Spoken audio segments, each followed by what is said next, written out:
પરિબાપુની office બીજા માળે, પાછળ લીમડો. લીમડાની ડાળી ઉપર એક વાંદરો બેસતો અને વરસાદ બહુ પડ્યો એટલે બારીનું લાકડું ચડી ગયેલું. બારી છે ને એ સ્ટોપ પર ન લાગે. આમ તાણી પરિબાપુ ઓલી બાજુથી તાળું મારે ને ત્યાં વાંદરો જાળવેથી કૂદકો મારીને બારી ખોલીને ગરી જાય. પરિબાપુએ તાળું માર્યું ને ત્યાં બારીનો અવાજ આવ્યો. તિરાડમાંથી જોયું વાંદરો ગરી ગયો. મીંડો કાગળ વીખવાનું. ચશ્મા પીડ્યાથી નહોતા થતા તોય પહેર્યા. આમ વાંચતા ન આવડે તો આમ કર્યું.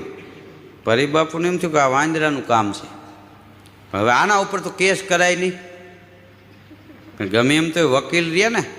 બીજે દિવસે પરિબાપુ છે ને દાઢી કરવાનો સામાન સવારે લેતા આવ્યા. તાળું ખોલ્યું, ધૂપ દીવા કર્યા, ઓલી બારી ખોલી. વાંદરો પાછળ બેઠો જ તો. પછી વાંદરો જોવે એમ અરીસો રાખ્યો, ટ્યુબ લગાડી, પાણીનો વાટકો પહેર્યો, પીછો